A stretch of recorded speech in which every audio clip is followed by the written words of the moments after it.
आइए उज्जैन के 4 समाचार प्रस्तुत करें। शीतलहर, बादलों की छाव, कोहरे के बीच 77वां गणतंत्र पर्व मनाया गया। कार्तिक मेला ग्राउंड पर सीएम डॉक्टर मोहन यादव ने ध्वजारोहण किया। परेड भी हुई, दौड़ हुई, ठीक है, जो भी हो गया ना, अच्छा हो गया। और सीएम डॉक्टर मोहन यादव ने कहा कि हम अपने कर्तव्यों के प्रति सजग रहें। हम सब सजग हैं भाई, कोई दिक्कत नहीं है। हम सजग हैं, इतने सजग हैं कि हद से ज़्यादा। शहर बहुआयामी अराजकता की गिरफ्त में है, ये भी सजगता है। यातायात अराजकता चरम पर है, ये भी सजगता है। प्रदूषित पेयजल आ रहा है, ये भी सजगता है। यानी हर तरफ सजगता ही सजगता है, कोई दिक्कत नहीं है। अब ये अराजकता भी है ना, एक सजगता हो गई। आज जब मैं दोपहर को कंठाल से छतरी चौक के बीच में जो जाम लगा ना, तो जनता ने प्रशासन को बहुत सराहना की और प्रशासन और पुलिस को बधाई दी कि आपको बहुत बहुत बधाई। गणतंत्र पर्व पर भी यातायात अराजकता पर मामला हो गया, ठीक है, हो गया। अब महाकालेश्वर में भी ध्वजारोहण हुआ, ठीक है, चलेगा, कोई दिक्कत नहीं। शहर में 2-3 तिरंगा यात्राएं निकली, युवाओं में उत्साह था, जोश था, होना ही चाहिए, ठीक है, चलिए, हुआ। खादी ग्रामोद्योगों में और अनेक संस्थाओं में भी ध्वजारोहण के कार्यक्रम हुए, जो हो गया, होना था। अब यहाँ पर हुआ ये कि आज रेलवे स्टेशन पर अवंतिका एक्सप्रेस में चढ़ते समय एक महिला की घायल हो गई, उसको उपचार के लिए भेजा गया, ठीक है। एक सड़क हादसे में भी 2 लोग घायल हुए। अब होते ही, अब क्या किया जाए, यहाँ पर सुरक्षा नाम की कोई चीज़ नहीं है, सुप्रबंधन और सुव्यवस्था नाम की कोई चीज़ नहीं है, ठीक है, होती रहेगी। अब क्या किया जाए, घोषणाओं के अंबार। अब यहाँ पर ग्रीन बेल्ट को संवारने के लिए लगभग 24 संस्थाओं ने अपने अपने ज्ञापन दिए, क्या दिए, जो भी देता है ना, अरे भैया पहले अपने घर को संभाल ले, हम अपने समाज को संभाल ले, बाद में फिर ग्रीन लैंड की चिंता कर। आर.डी. गार्डी का हृदय जयंती समारोह संपन्न हुआ, अनेक प्रकार के समारोह हुए, ठीक है, जो भी अच्छा है। एक कम से कम सेवा भाव तो हो रही है ना, ये भी अच्छी बात है। अब यहाँ पर शहर का हालत तो बड़ा विचित्र है। अब शहर का एक विवेकवादी विकास होना जरूरी है, इसके प्रति भी सजगता होनी चाहिए, मगर नहीं है। अब सजगता कैसे आएगी, क्या करेंगे। विज्ञापनों में खूब जी बढ़ चढ़ के न जाने क्या क्या नाटक देखने को मिले। भैया ये तो सभी राष्ट्रवादी है, कट्टर राष्ट्रवादी हैं, विज्ञापन ही राष्ट्रवादी हैं। काम कुछ भी ना करे, मगर विज्ञापन में तो हो ही जाते हैं कि ये बहुत बड़े समाज सेवी हैं, राष्ट्र सेवी हैं, जन सेवी हैं, हर प्रकार के सारे काम हो जाते हैं। कांग्रेस कार्यालय में भी ध्वजारोहण हुआ। छतरी चौक पर भाजपा ने और गोपाल मंदिर पर कांग्रेस की ओर से ध्वजारोहण किया गया। करना चाहिए, गणतंत्र है ना। तो मगर एक बात यहाँ पर मैं बहुत स्पष्ट कह दूं कि सच्चा गणतंत्र के दर्शन कहीं नहीं हुए, ये भी बहुत स्पष्ट बात है, ये हमारी ओर से कड़वी बात है।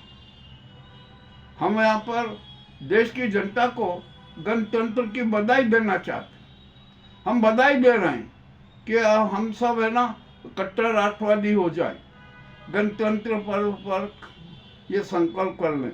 अब ठीक है, कितनों ने किया, क्या किया, अभी कुछ भी कह नहीं सकते, परंतु एक मैं कड़वी बात कहना भी नहीं चूकूंगा कि यहाँ पर तंत्र ने गण की हत्या कर दी है।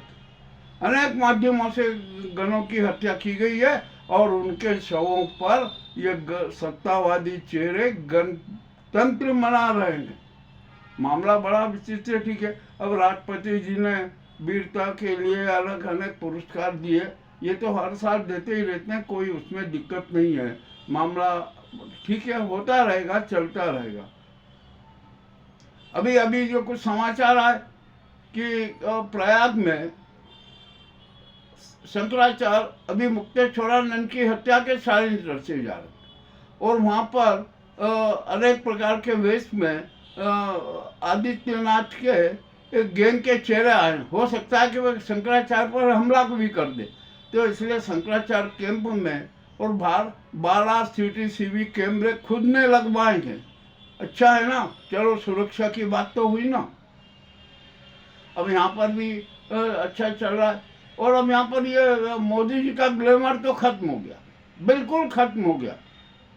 और मथुरा में जो बांके बिहारी मंदिर में जो नाटक हुआ ना, वो तो और अधिक घातक हो गया। अरे क्या हो रहा है इस देश में? क्यों आप सनातन धर्म की हत्या करना चाहते हो? अपने कोकनी गैंग के हिंदू धर्म की स्थापना के लिए आप क्या क्या नाटक कर लो।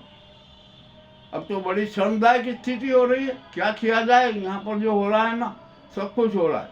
और हम यहाँ पर मंदिरों की स्थिति भी बड़ी विचित्र है। और यहाँ पर पर्यटक जो भक्त थे ना, जो देव दर्शन के नाम से यहाँ पर क्या क्या नाटक करते हैं, हद से ज़्यादा सड़कों पर मुंबई जैसे नज़ारे हमें देखने को मिले। तो ये तो हमारे उज्जैन की संस्कृति और गरिमा पर प्रहार है, चोट है। ठीक है, जो भी, अब क्या किया जाए? मामला बड़ा विचित्र है। किसको क्या खाए, कौन कहे, कौन टोकेगा नहीं, कोई कुछ करने वाला नहीं है। चलिए ठीक है, अब सब तरह की सजगता है भैया। यहाँ पर तो हमारा उज्जैन शहर है ना, अब आध्यात्मिक शहर तो रहा नहीं, धार्मिक शहर भी नहीं रहा। यहाँ दिखावे के धर्म, दिखावे के दान और न जाने क्या क्या नाटक हो रहे। अब फीरीगंज के जो फुटपाथ व्यापारी हैं, उन्होंने CM को ज्ञापन दिया होगा। कौन का सुन रहा है? रद्दी के टोकरे में चला जाएगा। आप देते रहोगे, आप में कौन सुनने वाला है? चलिए ठीक है, जो भी हो रहा है अच्छा हो रहा है, जो भी चल रहा है ना अच्छा हो रहा है। हमारा कुल मिला के हम ये बात स्पष्ट रूप से कह देते हैं कि हमारे शहर में सुप्रबंधन और सुव्यवस्था नहीं है। बहुआयामी अराजकता की गिरफ्त में हमारा शहर है। और यहाँ पर पद यात्रियों के तो चलने का कोई अधिकार ही नहीं रहा। हमें तो ऐसा लगता है कि ये सड़कें बनी है ना, ये सब वाहन स्वामियों के लिए ही बनी है। तो बेचारे पैदल यात्रियों के लिए भैया एक काम करे प्रशासन और पुलिस, हवाई आकाश मार्ग बना दे, तो हम पैदल यात्रियों आकाश मार्गों पर यात्रा कर लेंगे। मामला बड़ा गंभीर होता जा रहा है। अब क्या किया जाए, कुछ समझ में नहीं आ रहा, कोई सोचने समझने कोई तैयार नहीं। तो अब क्या किया जाए? अराजकता में जियो। अरे जिंदगी से हम जीना है ना, तो जिंदगी से जंग लड़ना ही पड़ेगी। जंग में हम हमेशा हारे ही हैं। चाहे हमें उम्र का इतना तगाजा हो जाता है कि हम हार जाते हैं, और फिर हमारा रास्ता कौन सा होता है पता है ना, शमशान का। और वहाँ पर भी हम ये कहते हैं, लोग छोड़ने आते हैं तो हम उनसे कहते हैं भैया हम आपके बहुत बहुत आभारी है, आप मुझे छोड़ने यहाँ तक आए, बस हम इस त्रासदीमय यात्रा से हम यहाँ पर अब अकेले ही जाएंगे, आपका बहुत बहुत आभार। ये मैं आपके सामने मैंने बहुत कड़वे समाचार प्रस्तुत किए थे। हो सकता है कुछ लोगों को बुरा भी लगेगा, लगे भैया हमारी तो आदत है सत्य की प्रस्तुति करना, हम हमेशा सत्य की ही प्रस्तुति करते हैं, सच सबके सामने रखते हैं, क्योंकि हम सत्य के प्रति समर्पित हैं, हम संविधान के प्रति समर्पित हैं, हम तिरंगे के प्रति समर्पित हैं। और यहाँ पर हमने जो धार्मिक जड़ता का नाटक देखा ना, वो भी बड़ा विचित्र ही लगा। यहाँ पर कोई भी कट्टर राष्ट्रवादी नहीं बनना चाहता, कट्टर आध्यात्मिक नहीं बनना चाहता, किसी को भी आत्मदर्शन में विश्वास नहीं है, सरोकार नहीं है, सब अपने अपने अहंकार में और स्वार्थ में डूबे हुए हैं। ये हमारे उज्जैन की स्थिति है, और उज्जैन की नहीं पूरे देश की स्थिति यही बनी हुई है। चलिए जो भी है, फिर भी हम गणतंत्र की बधाई देते हैं। चाहे घायल गणतंत्र है, घायल तिरंगा है, अब फिर भी बधाई देना तो एक औपचारिकता होती है, तो हम औपचारिकता निर्माण कर देते हैं, बधाई दे देते हैं कि 77वें गणतंत्र की हार्दिक हार्दिक बधाई।